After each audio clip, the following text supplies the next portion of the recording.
Halo, Assalamualaikum warahmatullahi taala wabarakatuh. Perkenalkan nama saya Fairotul Ramadhania, NPM 2302310080. Baik, di sini saya akan memberikan tugas pendahuluan dari Java, yaitu tentang mengobrol dengan GPT. Nah, GPT, bolehkah kita ngobrol menggunakan bahasa sehari-hari? Saya sudah menyalin soalnya di sini ya.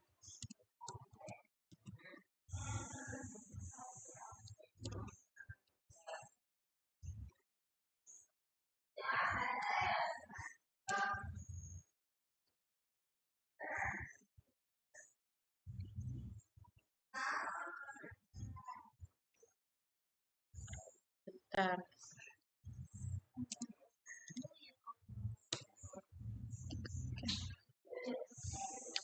Hai, tentu saja kita ngobrol santai pakai bahasa sehari-hari. Yuk kita mulai dari pertanyaan mendasar biar kamu makin paham tentang OP Java.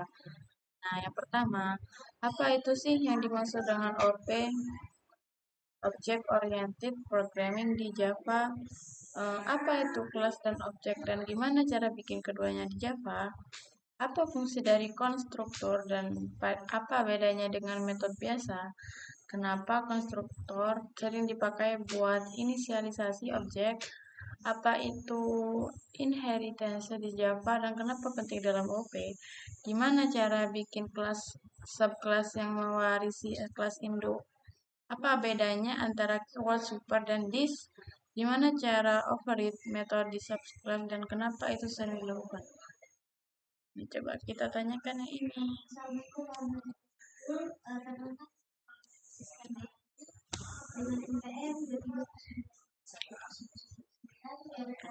Nah, oke kita bahas dulu tentang OOP. OOP itu apa? Nah, OOP adalah pendekatan program yang fokus pada objek-objek yang merepresentasikan hal nyata atau konsep tertentu. Nah, di Java, OOP digunakan untuk membuat program yang lebih modular, mudah diatur, dan bisa digunakan ulang. Ada 4 pilihan utama OOP yang bikin konsep ini kuat, yaitu encapsulation, inheritance, polymorphism, dan abstraction. Nah, kenapa OOP itu penting di Java? Karena Java adalah bahasa pemrograman yang didesain untuk bekerja dengan objek. Nah, dengan OOP ini, program jadi lebih mudah dimengerti, diperbarui, dan diperbaiki. Nah, kalau analoginya sederhana, bayangin aja OOP itu kayak main Lego. Nah, ada kelas itu cetakan Legonya, objek itu kepingan Lego yang bisa dirakit, bisa banyak bentuk dari cetakan yang sama. Nah, inheritance itu kayak kamu bikin model baru di Lego lama, jadi nggak mulai dari nol. Nah, ada yang mau ditanyakan akan desain seperti ini? Hmm, saya tanya ini, apa fungsi dari konstruktor dan apa bedanya dengan metode biasa? Saya kalau apa objek itu sudah agak enggak. Nah, konstruktor itu spesial banget di Java karena dipakai buat membuat dan menginstalisasi objek dari sebuah kelas. Jadi, ketika kamu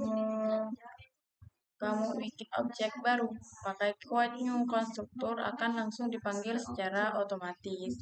Nah, kemudian ada fungsi konstruktor, inisialisasi nilai awal untuk project untuk properti objek. Misalnya, kamu bikin objek mobil, maka konstruktor bisa langsung mengatur nama, warna, atau kecepatan awal mobil itu. Kemudian yang kedua yaitu membuat kode lebih efisien dan rapi. Kamu nggak perlu memanggil metode tumbuhan untuk mengatur nilai dari awal secara manual setelah objek dibuat. Nah, bedanya konstruktor dengan metode biasa yaitu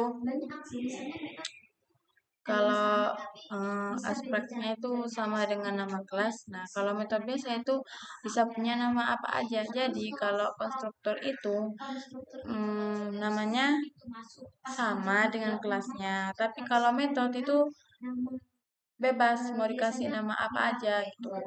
Return tipe tidak punya void juga nggak ada. Nah, kalau yang ini punya return tipe bisa void atau tipe lain. Nah, pemanggilannya kalau konstruktor itu dipanggil otomatis saat objek dibuat new. Nah, kalau metode biasa dipanggil manual setelah objek dibuat. Tujuannya, kalau konstruktor itu menginisialisasi objek, sedangkan metode biasa melakukan operasi atau fungsi tertentu. Ini cara pakai kelasnya. Ini kalau konstruktor mobil, mobil. Kamu bisa lihat kan bedanya setelah langsung mengatur produksi saat objek dibuat. Ya, Java cara pakai kelas dengan merek.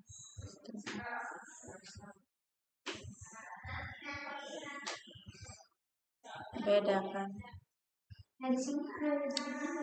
Nah, kenapa konstruktor sering dipakai buat yang ini ya?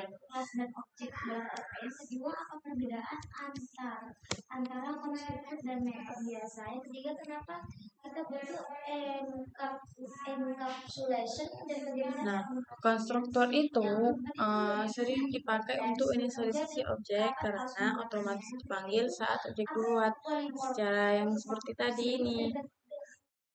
Ini otomatis saat dibuat.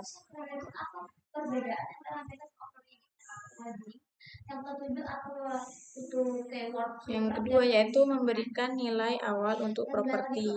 Nah, konstruktor memastikan bahwa setiap objek yang dibuat langsung punya nilai awal yang sesuai kebutuhan. Jadi, kamu nggak perlu repot-repot mengatur nilai.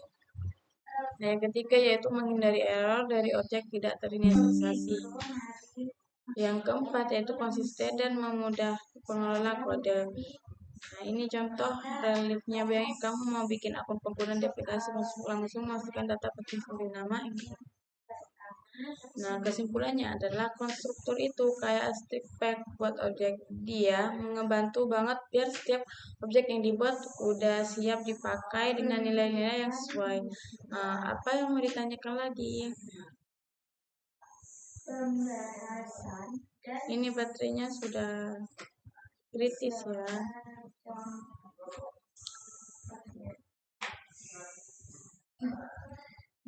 Apa itu?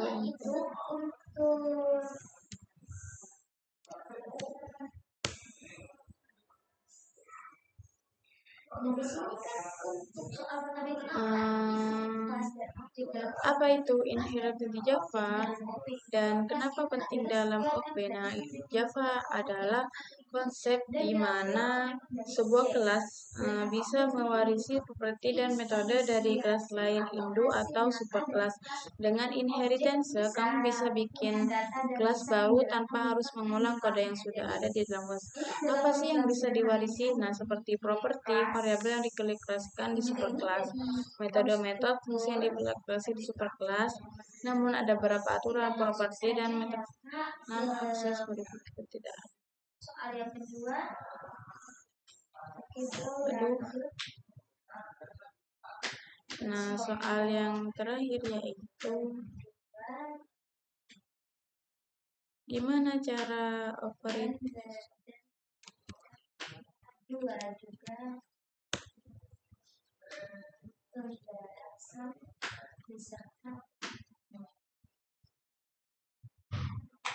Nah, gimana sih caranya operate metode dijelaskan kenapa dan kenapa itu sering dilakukan? Nah,